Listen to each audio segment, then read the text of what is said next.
What's going on, family? This is Scrapbook Boxing Museum of the Forgotten Fisticuffs series. You're looking at Volume 3, Madison Square Garden Boxing Inserts, a phenomenal scrapbook collection.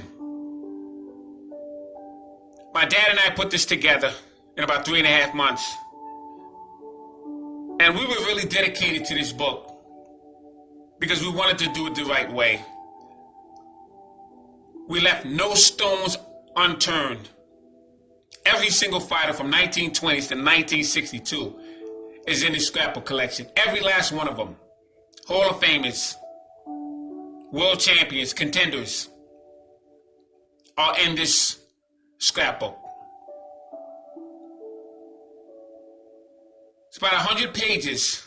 And if you want to count front and back, it would be 200 pages of boxing information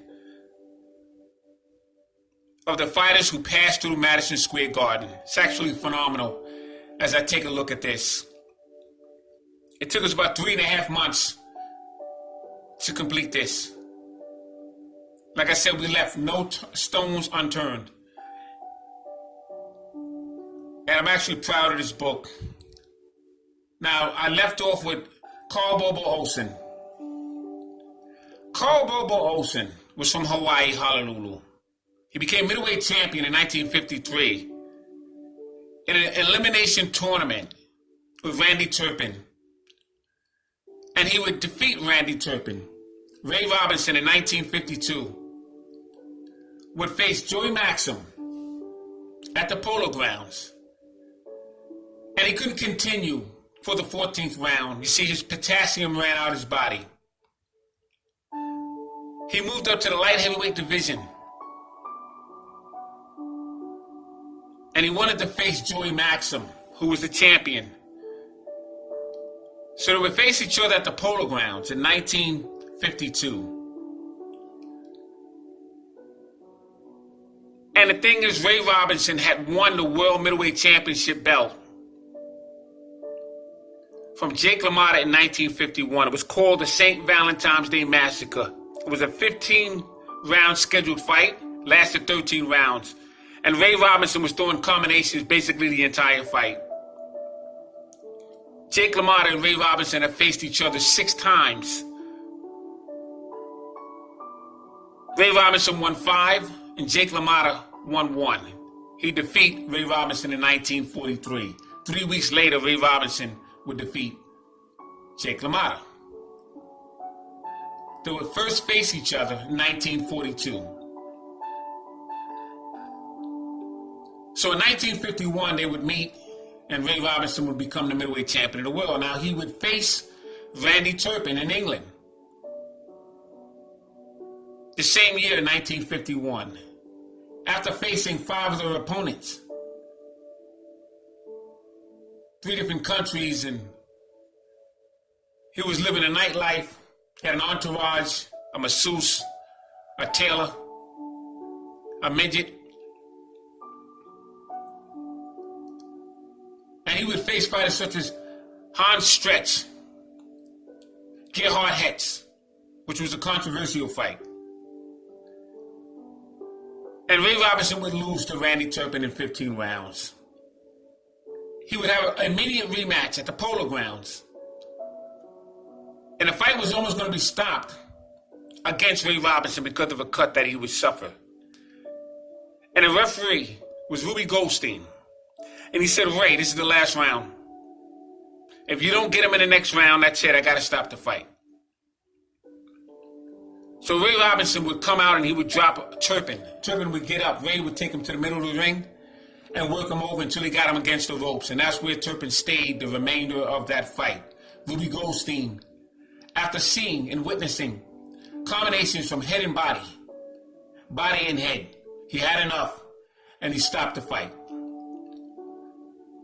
So Ray Robinson had 3 Hall of Fame fights. So he decided in 1952 to move up in weight and face Joey Maxim. And after 13 rounds, and his legs were basically unrested after the fights that he had with LaMotta and Turpin and all of the fights he had overseas and the nightlife. And he just couldn't keep up with Maxim, so he retired. He would go into show business, take up tap dancing and other entertaining entities. And meanwhile, that title was vacant. It became part of a tournament, and Carl Bobo Olsen would face Randy Turpin, the very man that was stopped at the Polo Grounds by Ray Robinson. And Carl Bobo Olsen would become the brand new middleweight champion in the world. He fought from 1944 to November 28, 1966. He would move up to the light heavyweight division to face Archie Moore. He was 73 years of age at the time of his death. I met him. He stood 5 foot 10 inches and he had a 70-inch reach. Total bouts of 115 fights, 97 wins, 46 KOs, 16 losses, and he was stopped 7 times. He was in the ring with Archie Moore and Rory Calhoun. Doug Jones from Yonkers, New York. Norman Hayes, Wayne Thornton, Davey Sands. Davey Sands was a middleweight, light heavyweight, and heavyweight champion in Europe, as well as Australia. Davey Sands was a phenomenal fighter from Australia. And it was always said what would happen between Davey Sands and Ray Robinson. That fight was going to happen before Davey Sands unfortunately had a truck accident. The truck would overturn. He had 4 brothers. They were all very good fighters. But Davey Sands would face Carl Bobo Olsen twice and defeat him twice. Bobo Olsen would also face Ray Miller, Earl Turner, Milo Savage, Tommy Harrison, Robert Villamain. He was a former Pennsylvania middleweight champion. He would face Kid Gavilan, Pedro Gonzalez, Don Foreman, who was Gene Foreman's younger brother. He was from Utah. Phenomenal fighter was Carl Bobo Olsen. He fought Madison Square Garden. The 2 men you're looking at now is Vince Martinez and Johnny Saxton. Vince Martinez fought from 1949 to May 8, 1961. He got total bouts of 77 fights, 69 wins, 36 knockouts, and 8 losses. Now, he was 73 years of age at the time of his death. He died January 29, 1903. I met him several times. He was born May 5th, 1929. And he fought out of Paterson, New Jersey. He was in the ring with Chuck Davey. Chuck Davey was a very good fighter. He was a southpaw. He would stop Ike Williams when Ike Williams tried to move up to the welterweight division. He was in the ring with Chris Christensen, Al Andrews, Chico Vijar. He would win one and lose one to Vijar. Lester Felton, Don Williams. He'd be in the ring with Hall of Famer Gil Turner. I have him one of the greatest Philadelphia fighters of all times. Magnificent fighter was Gil Turner. I'll get to his career in a moment. He was in the ring with Virgil Akins, who became welterweight champion. He would lose his title to Don Jordan. Virgil Akins fought in a tournament. As a matter of fact, type in Virgil Akins, Scrapbook Boxing. I go through that whole fight with Virgil Akins and Don Jordan and what happened in that tournament and everything else. Vince Martinez was in the ring with Stefan Radel. That was a very, very good fight. I met Stefan Radel. Kid Gavilan. He won one and lost one. Tony DeMarco lost one. Just a brief description of Vince Martinez. Phenomenal fighter he was. Johnny Saxton. They say he was ran by the mob. Blinky Palermo. I tell you, May 9th, 1949, December 15th, 1958. That was his boxing career.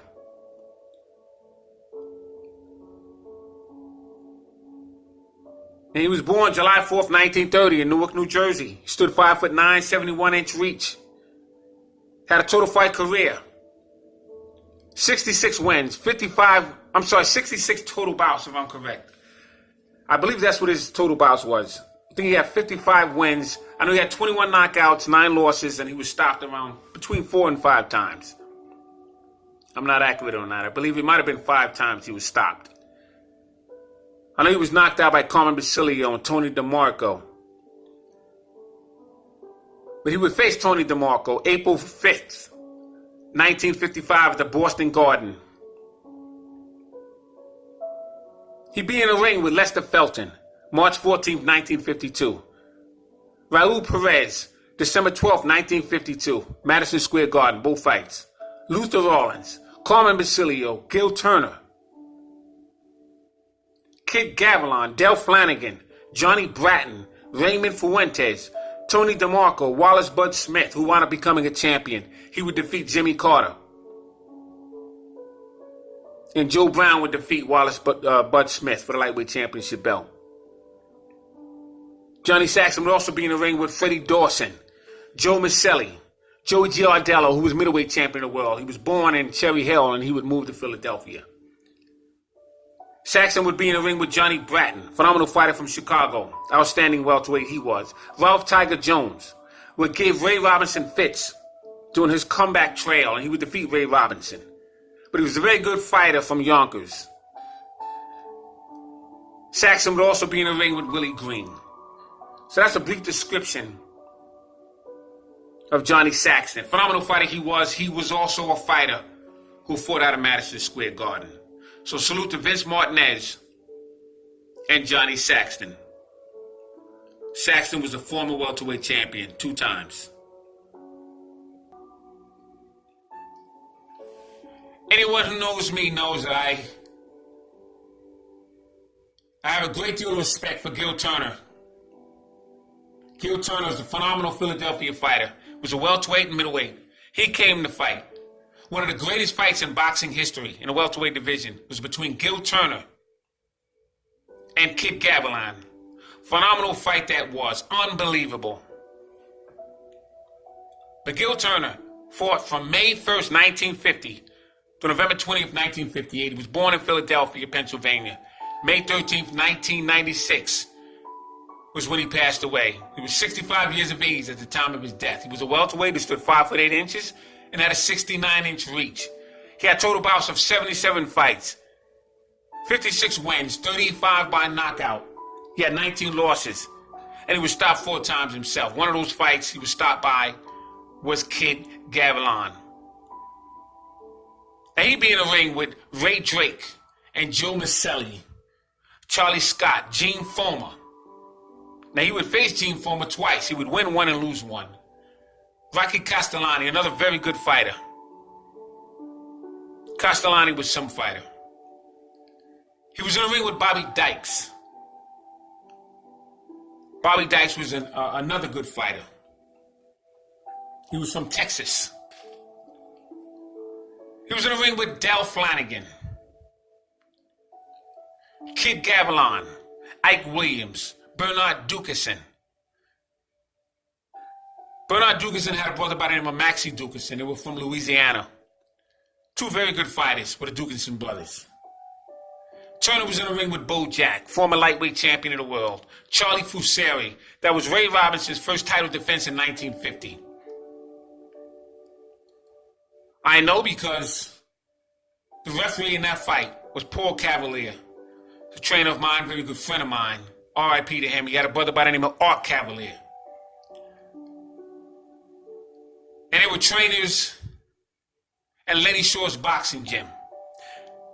By the way, shout out to my brother Curtis Anderson. We both trained at Lenny Shore's boxing gym.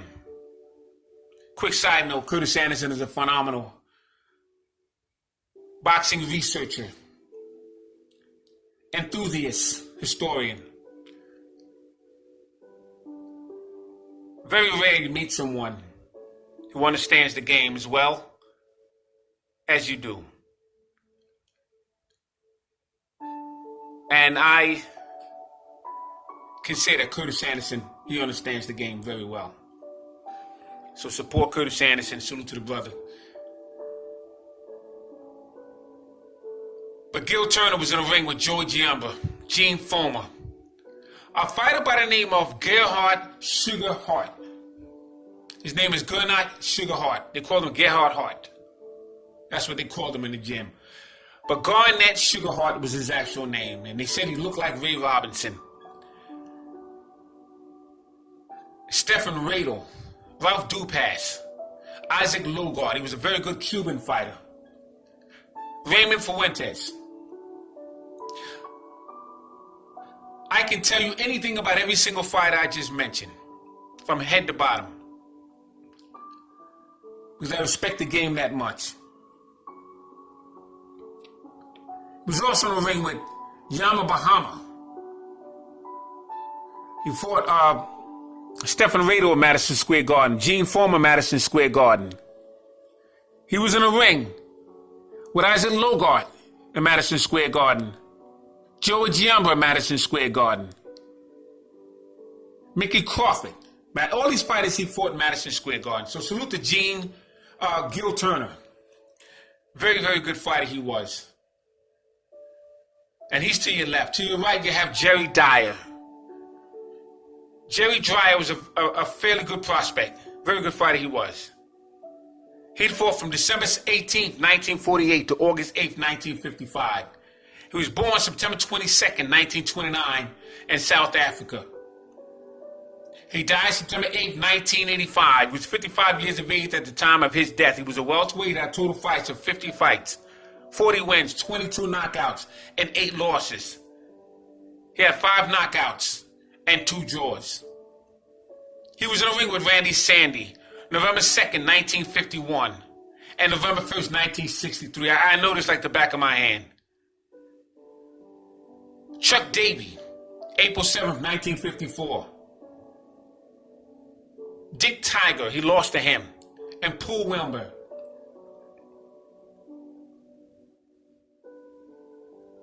He was in a ring with Jose Torres.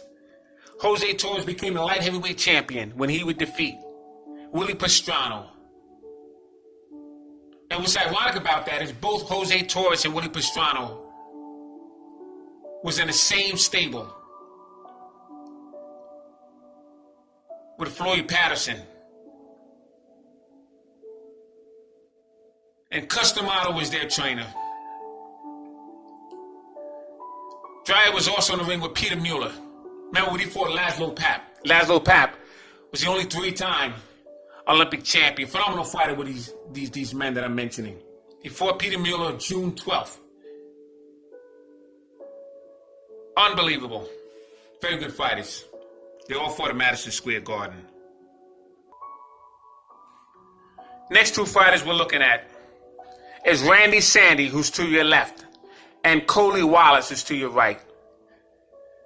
Let me choose somebody. All right, Randy Sandy. In fact, let me go to Cody Wallace. Cody Wallace, very, very good fighter. He had total bouts of 29. 22 wins, 16 knockouts, 7 losses. He was stopped. I don't want to say the wrong thing. I think it was 4 times. And I don't believe he had any draws. And he fought March 15th, 1950 to April 28th, I want to say 1956. I think that's a safe bet. He was born April 15th, 1927 in Jacksonville, Florida. He died in Harlem, New York. He fought Bob Baker, October 1st, 1954. And he fought him again December 17th, 1954. Lost to him twice. Bob Baker was a phenomenal fighter. He was ranked number 2 in 1956 in a heavyweight division. Rocky Marciano had hung up the gloves in 1956 after defeating Archie Moore in 1955. And he left a couple of men in the rankings. And number 2 was Bob Baker. Number 1 was Tommy Hurricane Jackson. Cody Wallace had defeated Rocky Marciano twice in the amateurs. He played Joe Louis in the Joe Louis story. But he was in a ring with Ezra Charles. He lost to him. Lost him in the Civic Auditorium, December 16th, 1963. Bob Dunlop defeated him. Olympic Stadium, Detroit, Michigan, December 3rd, 1962, I want to say. Jimmy Bivens, he lost to him at St. Nicholas Arena. Fought him in New York, Friday, September 19th, 1952. Aaron Wilson, another good fighter, St. Nicholas Arena. I believe that was February 1st, 1952. And he fought him again in Madison Square Garden. He was in there with Elton Brothers. Elkin Brothers was a pretty decent fighter. He was in there with Eddie Brown and Willie Brown and Joe Green. Just to give you an idea, Cody Wallace, very good fighter. Cody Wallace had fought a lot of good fighters in the amateurs. Ted Lowry and Marciano and quite a few. Let's talk about Randy Sandy to your left. He fought November 2nd, 1951. Let me get that right. And November 1st, 1963. And he was a middleweight. Stood 6'1". He was from Brooklyn, New York. He had total bouts of 50 fights, 24 wins, 8 KOs. He was stopped 4 times, 2 draws. He fought Dick Tiger. Dick Tiger was the brother of Randy Turpin. I'm sorry. Dick Tiger, I'm thinking of 2 different people. Dick Tiger was a middleweight champion and a light heavyweight champion. And he was originally, a lot of people don't know this. He was from Africa, but he was also in Jamaica as well. And Dick Tiger had wars with Gene Foreman. In fact, that was Fight of the Year. He had wars with Joey Giardello. He had 2 very good fights with Amo Griffith. Matter of fact, Dick Tiger, after that fight with Griffith, he felt it was set up. He felt he was done. That they did a job on him. That was in Madison Square Garden. He fought Jose Torres and Peter Mueller. Salute to these 2 fighters, Cody Wallace and Randy Sandy. All right, now we're looking at Cody Welch. He fought from May 21st, 1936 to April 5th, 1949. His name was Coleman Patrick Welch. I met him. He was called the Fighting Iceman. He was born February 8th, 1919. From Portland, Maine. He stood 5'7" He was a middleweight. He died December 4th, 2000. He was 81 years of age at the time of his death. He had a fighting career record of 117 total bouts, 92 wins, 51 knockouts, 20 losses. He was stopped 5 times and he had 5 draws. He fought Lee Anderson January 1st, 1937. He lost to him. Ernie Vague, another good fighter from Lower East Side, defeated him. Actually fought him twice, both at Madison Square Garden. Joe Basora, they called him Jose Basora, a very good Puerto Rican fighter. He was knocked out by Ray Robinson in the first round, and we defeat him. Izzy Genazzo, dynamite fighter he was. November 14th, 1941. Ozzie Bulldog Harris, Jake LaMotta. It's a fighter by the name of Langston Dennis. I got to show you a profile of him. Very good black fighter. He was in the ring with him. Sonny Horn defeated him. Phenomenal fighter was Cody Welch. Jackie Wilson, we call him California Jackie Wilson. You had 2 of them, one from Pittsburgh and one from California. And his name was George Dooley Wilson, from California. He was born January 17th, 1918. He was originally from Spencer, North Carolina. He died March 10th, 1956. Phenomenal. He was a phenomenal fighter. Fought out of Los Angeles, California. He was 5'10", 76-inch reach. Had total fight career of 89 total bouts, 63 wins, 38 knockouts. He had 19 losses and he was stopped 4 times. He was in the ring with young Peter Jackson at the Olympic Auditorium in Los Angeles. He would win by technical knockout. He was also in the ring with Tony Chavez. He would defeat him. Jimmy Garrison, very good welterweight. Was in the ring with Henry Armstrong a few times, and Ray Robinson and others. Pete Leto, Baby Arizmendi, was in the ring with Henry Armstrong 5 separate occasions. Kid Azteca, outstanding Mexican fighter. Seferino Garcia, phenomenal Filipino fighter. He became middleweight champion. I think he defeated Ken Overland. And I told you the story between him and Henry Armstrong. Type that in, Henry Armstrong and I think it's Seferino Garcia or something like that.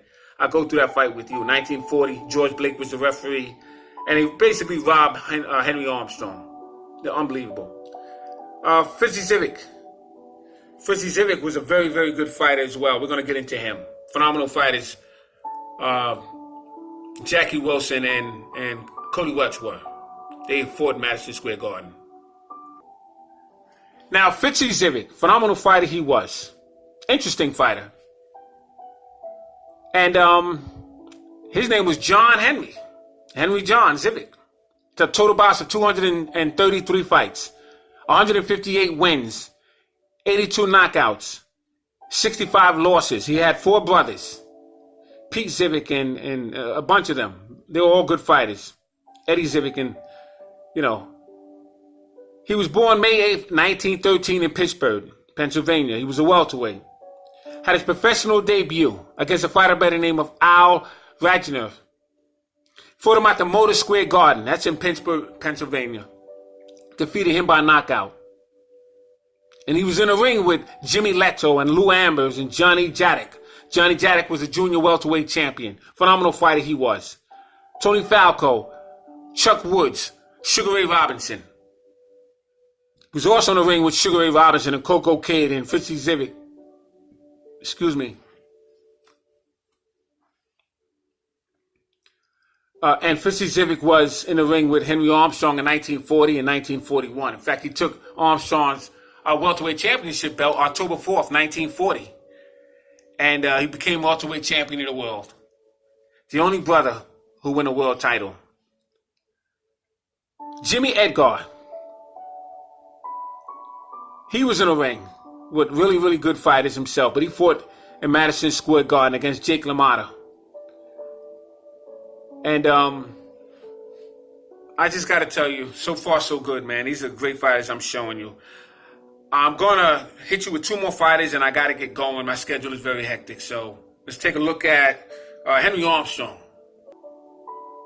Now, Henry Armstrong, excuse me, I had the camera all off balance there for a second. But Henry Armstrong, they called him Homicide and Hurricane and Hammerin' Hank. He was originally Millie Jackson. He was some fighter. Fought from July 27th, 1931 to February 14th, 1945. His original name, Henry Jackson. And he had total bouts, 183. He had more than that. But he was switching his name around and he was coming in and out of the amateurs. But he had 152 wins, 101 knockouts, 22 losses. He was stopped twice. He was stopped by Fritzy Zivic in 1941. And Al Avino when he first turned professional in 1931. That was his first fight. He was born December 12, 1909 in Columbus, Georgia. He died October 23rd, 1988. I met him, and I had a very good conversation with Henry Armstrong. That's another highlight moment of my life. I have Henry Armstrong ranked number 4 as the greatest fighter of all times. He was 78 years of age at the time of his death, and he died of 6 different diseases. And it's unfortunate what happened to Henry Armstrong. He was 5'5.5" and he had a 67-inch reach. And he fought fighters such as Pedro Martinez. He's fought Chester Slider in Oakland Auditorium, February 14th, 1945. He was in the ring with Fritzy Zivic October 4th, 1940, Madison Square Garden. January 14th, 1941 in Madison Square Garden. He fought Bo Jack April 2nd, 1943 in Madison Square Garden.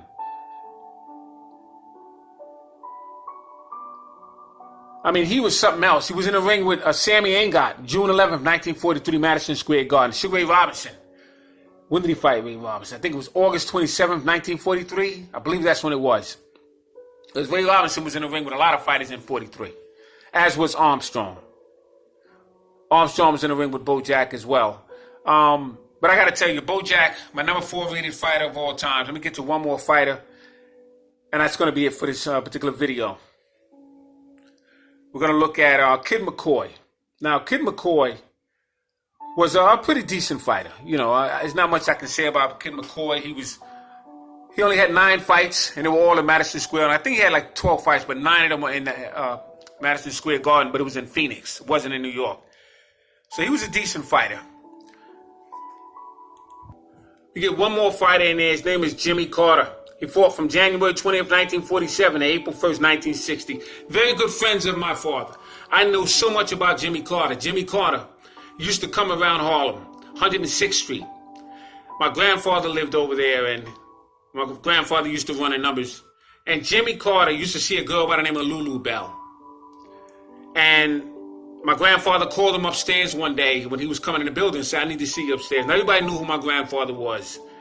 And Carter was surprised, so he went up there and he sat Carter down.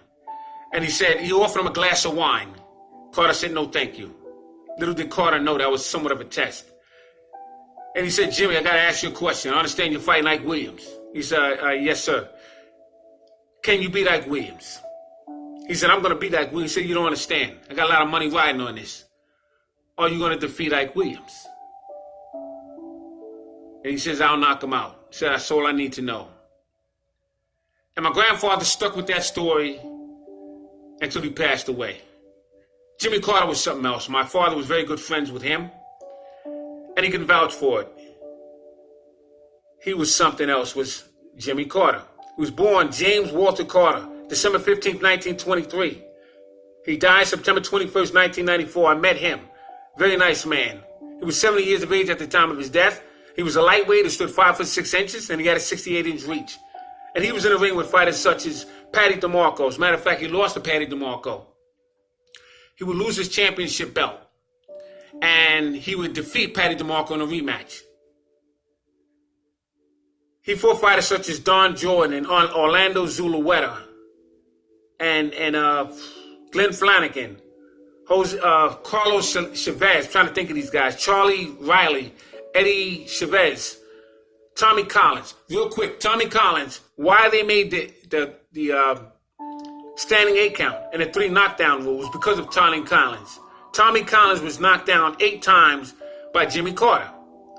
And he came up with a rule, a 3 knockdown rule. That's when it began. So Jimmy Carter and Tommy Collins was the fight that created the 3 knockdown rule. He was in the ring with Eddie Chavez, Luther Rawlins. I'm trying to think of these guys real quick. I got to get going. Wallace Bud Smith, Phil Burton, Art Aragon. Art Aragon was the original Golden Boy from California. Laura Solis, another fighter who he lost the belt to and got it back. I got to get going. This is Scrapbook Boxing Museum of the Forgotten Fisticuffs series. All great fights and all great fighters will never be forgotten on my channel. I hope you enjoyed this video. Like I said, I do all this at the top of the head because I've been studying these guys long enough. It's crazy, but it is what it is. So thanks for hanging there with me. Salute to Curtis Anderson. Salute to all my subscribers. And salute to these great fighters. This is volume 3. I will be doing volume 4 another time. Thanks for hanging in there with me. Salute.